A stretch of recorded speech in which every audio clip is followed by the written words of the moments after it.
예, 반갑습니다. 오늘은 손익계산서 분석 두 번째 시간이고요. 생산성 분석부터 보도록 하겠습니다. 자, 생산성 분석의 이 생산성이라는 말은요. 바로 투입 대비 산출을 의미하는 겁니다. 투입 대비 산출이요. 그래서 자원을 투입하였을 때 그 결과로 얼마만큼의 산출이 이루어지는지 상대적인 비율로 측정했다. 즉 분수꼴로 나타냈다라는 겁니다. 그래서 생산성은 투입 대비 산출이 얼마나 되는지를 나타내는 것이고, 우리가 재무제표 분석에 있어서 투입 대비 산출에 이 투입은 다 다를 수 있어요. 다 다를 수도 있고, 사실 이 산출도 다 다를 수 있는데 일반적으로 저 산출량에 부가가치를 많이 넣습니다. 생산성 분석에서 얼마만큼 노동 또는 자본을 투입해가지고 부가가치를 얼마만큼 창출해내는지, 그거에 대한 지표로서 생산성 지표를 활용하고 있지요. 자, 그래서 투입량은 방금 제가 말씀드린 노동과 자본이 대표적이고요. 노동은 보통 종업원 수로 나타내고요. 뭐 임금으로도 나타낼 수 있지만 뭐 뒤에 살펴보기로 하죠.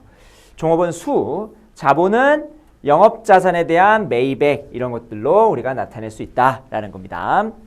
아시겠죠? 그 다음에 산출량은 과거에는 매출액으로 산정을 했었는데 최근에는 부가가치를 산출량으로 측정하는 것이 일반적이니까 우리는 이제 부가가치를 우리가 산출량으로 보고 재무제표 분석을 하시면 되겠습니다. 자, 그럼 부가가치를 측정하는 방법은 뭐가 있느냐? 자, 첫 번째 차감법이 있고요. 그 다음에 두 번째 가산법이 있습니다. 두 가지 방법 중에서 일반적으로 가산법을 많이 쓰고요. 그럼 차감법과 가산법은 뭔지 우리가 살펴보도록 하겠습니다. 자, 부가가치를 측정하는 방법 중에 차감법은요, 빼는 거예요.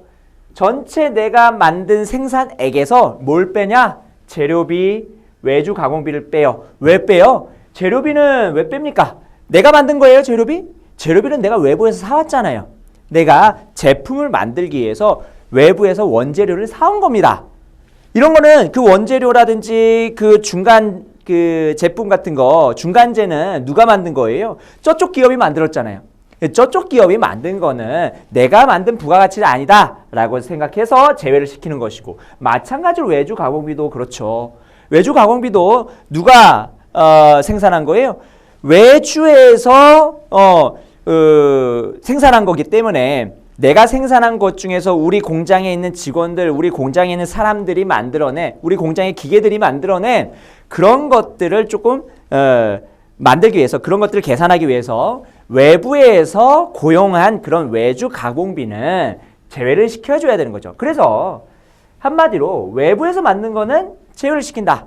전체 내가 만든 생산액에서 외부에서 만드는 거는 제외를 시키고 내가 만든 거, 우리 공장이 만든 것만 집어넣겠다라는 개념입니다. 그런데 다만 재무제표를 통해서는 이 생산액을 정확하게 측정하기가 쉽지 않고 외부 투입액 이런 것도 정확하게 측정하기가 쉽지 않습니다. 그래서 뭘 더 쓴다? 가산법을 많이 이용한다라는 거. 그러면 가산법은 뭐냐? 가산법은 더하는 겁니다. 내가 만든다는 것을 차근차근 하나씩 더하는 개념이에요. 그래서 재료비, 외주, 가공비 등은 이거는 외부 투입액이니까 제외를 시키는 것이고, 아예 내가 만든 것부터 차근차근 계산하는 방식이 바로 가산법입니다. 아시겠죠? 자, 가산법은 분배의 관점에서 한다고 했는데 이거는 여기 가산법을 다 배우고 나시면 이 분배의 관점이라는 것의 의미에 대해서 아시게 될 겁니다. 자, 조부가가치가 있고 그 다음에 순부가가치가 있죠. 자, 조부가가치와 순부가가치가 있는데 요거의 두 개 차이는 이따가 살펴보고요. 그 안에 보시니까 영업잉여라는 게 있습니다. 그럼 이 영업잉여가 뭔지 그거를 한번 살펴봐야겠죠. 영업잉여는 뒷페이지에 있습니다. 자, 영업잉여가 뭐냐? 첫 번째, 영업이익에서 대손상각비를 더합니다. 영업이익이 뭔데요? 영업이익이라는 것은 기업이 영업활동을 통해서 벌어들인 회계적인 이익입니다. 그러면 이 회계적 이익은 나중에 어떻게 돼요? 채권자한테 이자 비용으로 나가고, 그 영업이익 안에서 채권자한테 이자로 나가고, 그 다음에 정부한테 세금으로 나가고, 그 다음에 주주한테 배당으로 나가고, 그 다음에 다른 영업의 수익 비용들이 있겠죠. 즉, 이 영업이익이라는 것은요, 나중에 분배하는 개념이에요. 아시겠죠? 그래서 영업이익에서 대손상각비는 그럼 왜 더하냐? 대손상각비가 뭡니까? 내가 외상으로 팔았는데 그 외상으로 판 대금 중에서 못 받을 것 같은 부분을 미리 비용 처리하죠. 그렇죠? 그래서 회계상으로 대손상각비를 인식합니다. 하지만 우리가 부가가치를 계산할 때는 내가 못 받을 것 같은 돈도 사실은 내가 창출하는 부가가치잖아요.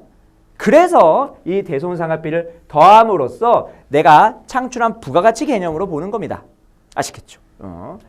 그러면 금융비용은 왜 빼냐? 금융비용은 여기서 고려하기 때문에 그래요.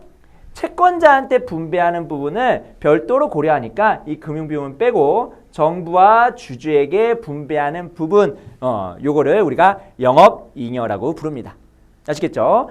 나머지 항목들은 이따가 다시 살펴볼 거고요. 그러면은 영업잉여라는 것을 뭔지 알겠어요? 그 다음에 인건비는 누구한테 분배하는 거예요? 인건비는 바로 직원들한테, 임직원들한테 분배하는 비용이고, 그 다음에 금융비용은 채권자, 그 다음에 지방자치단체, 조세공과 이런 것들. 그 다음에 조부가가치에는 감가상각비가 있고 순부가가치에는 감가상각비가 없네요. 이 감가상각비는 왜 더한 겁니까? 이 감가상각비는 뭔데요? 감가상각비는 이 감가상각비는 그런 거죠. 이 언제 발생하는 거예요? 예를 들어서 내가 기계장치를 매입했습니다. 그럼 기계장치로부터 뭐가 발생해요? 감가상각비가 발생합니다. 감가상각비라는 것은요, 그 수익에 대응하기 위해서 비용을 기간 배분은, 그러니까 코스트를 얼로케이션 하는 개념이에요. 기계장치는 내가 현금 흐름을 언제 샀는데요? 현재 시점에 샀잖아요. 하지만 비용 처리는 언제 돼요? 나중에 향후에 그 기계장치가 사용되는 기간 동안에 적절하게 분배를 하는 겁니다. 자, 그러면 이 기계장치에 대한 금액, 이 기계장치도 하나의 부가가치를 창출한 거죠. 이 기계장치를 만듦으로써. 그렇죠? 그런 관점에서 생각한 게 바로 조부가가치. 조부가가치고요. 감가상각비, 이 감가상각비 부분은 뭔데요? 이 감가상각비는 사실은 여기 있는 영업이익에 속해 있잖아요. 영업이익에. 그렇죠? 영업이익에 속해 있는데 그거를 롤백시킨다라는 개념입니다. 그리고 여기는 순부가가치에는 감가상각비를 계산하지 않아요.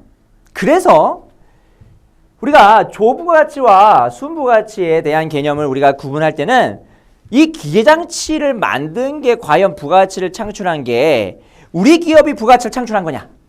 라는 관점. 아니다. 기계장치는 외부에서 만들었다. 외부에서 만들었기 때문에 기계장치에 대한 부가가치는 우리 기업이 창출한 부가가치 아니다. 라는 개념이에요.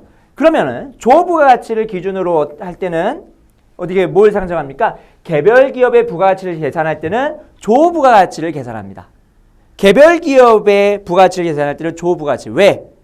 감가상각비는 누구 거래요? 누구 거? 외부에서 생산한 거라는 거예요. 아시겠죠? 그래서 더해주는 거예요. 롤백 시킨다고요. 감가상각비는 없애는 겁니다. 없애는 거. 여기 영업이익에도 감가상각비 있잖아요. 그 감가상각비를 영업이익 계산할 때 뺐잖아요. 그걸 더했다는 것은 없애버린다는 겁니다.